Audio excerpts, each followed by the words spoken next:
Hi there, this is Sean, the Honest Book Reviewer, with another book review. In this video we're discussing Catching Fire, written by Suzanne Collins. It's book 2 of the Hunger Games trilogy. I haven't read this book yet. I know it's been around for a long time. Why haven't I read it before? Well, I wasn't really interested in reading it, and I haven't seen the movies either. But I thought, why not?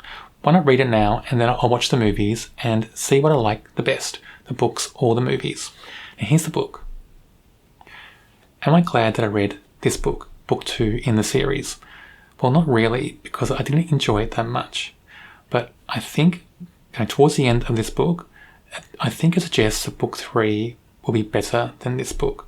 And I hope it will be, because this book was a bit disappointing, and I'm really not sure why book 2 in this series gets such rave reviews, because it just wasn't that great in my opinion.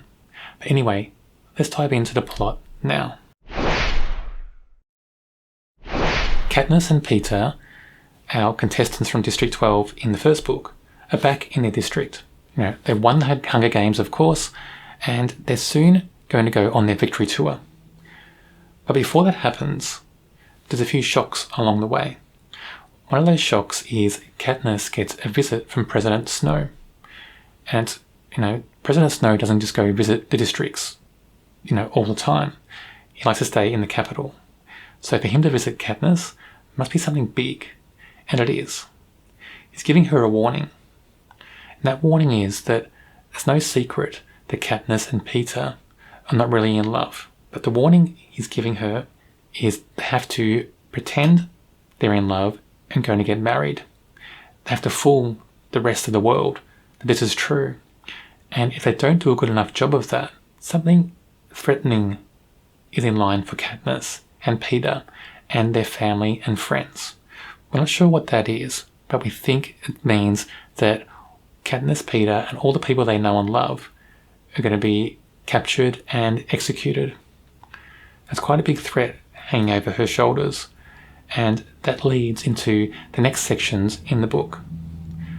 But after that section, and after their journey, their tour through the different districts in this world, a few things happen along that way. I won't go into detail of what happens, just in case you're one of the few people in the world who haven't read this book yet. They get to the capital and there's a big announcement. Because this is the 75th Hunger Games, it means it's a quarter quell Hunger Games. And that means that the games itself are harder and tougher for the contestants, and usually there's some twist that's thrown in the mix. This year the twist is that contestants who have won previously now have to go back and compete again. That means Katniss has to go in, because she's the only female from District 12 who's ever won the Hunger Games. She's forced to go in, and Peter decides to go in with her. So that's the male and female of their district. Then we have many, many sections in this book that just feel so repetitive from book 1. All the things in book 1 that dragged on at the start before they go to the arena. The interviews for television, getting prepped up for parades, clothes and makeup, all that stuff. Going to training sessions, going to their final 15 minutes of fame training session. Doing all these things leading up to the arena that we saw in book 1 happens again in this book, book 2, in a lot of detail, and takes up a lot of pages in the book. And that was disappointing because it just felt like the same thing over and over again. And it just felt like it dragged the plot down, slowed it down. I've seen it before, I didn't need to see it again. Wind it up a bit quicker and get me to the arena, the real action. That's what I want to see in this series. But unfortunately, when we get to the arena, all the action is hardly there. Book 1 had more action than book 2 in the arena. We have a few thrilling moments in the arena in this book. I won't go into detail of what they are, but most of it is quite dull. Most of it is Katniss, Peter, and a few of their allies they make in the arena, hanging around in a beach setting, looking after their injuries. Some of them get injured, but just hanging around, eating, finding water. They're struggling a bit to survive, of course, in the arena, but it doesn't feel overly threatening for them. We don't get many scenes of them combating against other contestants in the arena. So as time goes on and other contestants are leaving the arena by dying, we don't see what happens. We don't know. We just know that a trumpet goes off, or a siren or cannon, whatever it is, and then later on they're told that people are left in the game and people are gone. But it just feels like the author deliberately set this book out so we didn't see any of that action. We only saw Katniss, Peter, and a couple of their allies on a beach area trying to work out how to get out of the arena. That's what it seems like they're trying to do. The author tries to inject some sort of intrigue, suspense into this book on behalf of Katniss, our main character, wondering why it seems like people are protecting Peter instead of her. And that just makes it feel like that the main character thinks everybody should protect her. She's the main thing in this world. Why on earth would people protect Peter and not her? And I found that quite odd, and it feels like a very selfish viewpoint by the main character.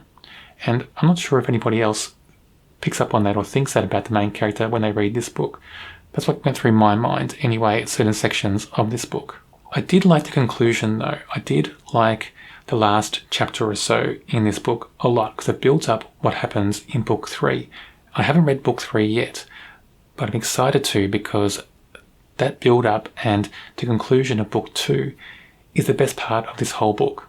In this book, there's a lot of focus on a supposed love triangle between Katniss, Peter, and Gale. It doesn't feel like a love triangle, to be honest. There's just not much evidence of it, really. I mean, in book 1, you had Katniss pretending to be in love with Peter in the arena just to survive, basically, and Peter confessing his love for her. She doesn't reciprocate that love. But Gale, her best friend from District 12, he loves Katniss as well. But we're not really sure if Katniss loves Gale or not. Sometimes we think she might, and sometimes we think they're just best friends. So it's not really a love triangle. It's a like triangle in a way, because Katniss really isn't in love with either of them, it seems. Sometimes you think she might be, then most of the time you think she isn't. So I don't know why the author makes a big deal out of a love triangle. It doesn't feel like that, in my opinion. Let's avoid Katniss and Peter in this section because they both irritated me in this book. I couldn't help it. I just found them both irritating for different reasons. But let's look at other characters in this book. The first is Finnick, who was a winner from a previous year, and I think he's from District 4, if I remember correctly. He's an interesting character. He's got a lot of complexity and a few surprises about him as the story goes on. And as the story went on, he was more complex than I thought he would be, and I liked that. I thought Finnick was a really good character in this book, a good addition to this series, and I think without him this book may have suffered, because he stands out as one of the prominent characters in this book, especially in certain sections in the arena. He's very pivotal in certain moments, and I think if that character wasn't there, it wouldn't be as impactful. Those scenes wouldn't be as thrilling and as engaging. So I did like Finnick in this story, and I wonder what's in store for him in book 3. Gale, who's Katniss's best friend in District 12, he's not in the books very much. Doesn't take up much space, at least so far in books 1 and 2. But when he's there, I think he's a very complex character. He's written very well, and his emotions, his feelings, his reactions, his actions and motives all feel real, all feel organic. And that's pretty rare in this series, to be honest. Not a lot of the characters feel as organic as Gale, and I thought Gale is a standout character in this series so far, even though he's not used very much. He's only there in scenes in District 12. But I wonder what's in store for him in book 3 in this series, especially what we learn at the conclusion of this book. I think Gale's going to get a more prominent role in book 3, and I hope that's the case because just his realness in this series adds so much to the books. Haymitch was a winner from District 12 prior to Katniss and Peter winning in the first book. He's a very interesting character because he has a lot of light and shade in this book. He's very complex. He's got a lot of nuance as well as a character, and these subtleties that play through with his character aren't very many characters in this series. So I think he's quite a standout character, and we learn more about him towards the end of this book. And I just wonder what's in store for him in book 3 as well. And this feels like book 3 is going to be a lot better than book 2. That's what I feel anyway, and I haven't read book 3 yet, so I don't know for sure. But just the build-up at the end of book 2, it just feels like that build-up with the characters and the plot should have happened all through the story. It would have been a better book, and those characters would have felt more developed. But I think the author developed characters with little nuances and twists at the end of book 2 only. And that was disappointing, because to make characters feel more real and complex, complete, you want to see that through the whole book and the whole series if it's more than one book. Overall, I wasn't really impressed with this book. It's average. Just average, borderline. I rated it a 2.5 out of 5. And that's because of the ending, the twist with past contestants, past winners, having to go into the arena in this book. I thought that was a good twist.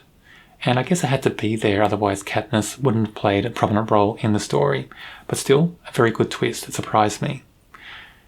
Those two things alone, I think, make this the average read. Not much else about it. Some of the characters are better than others. I think some characters aren't used enough. I think some characters are written very well. But the main characters in this story, Katniss, just in this book I found very irritating. I just felt like a character that's all over the place, in my opinion, very inconsistent. And her emotional ups and downs really aren't written very well, in my opinion. I don't think this character's psychopathy is written very well in this book. I will do a book review on every book in this series. If you don't want to miss out on those videos, check out my channel and subscribe. There's also a sci-fi playlist on my channel, should be on your screen now.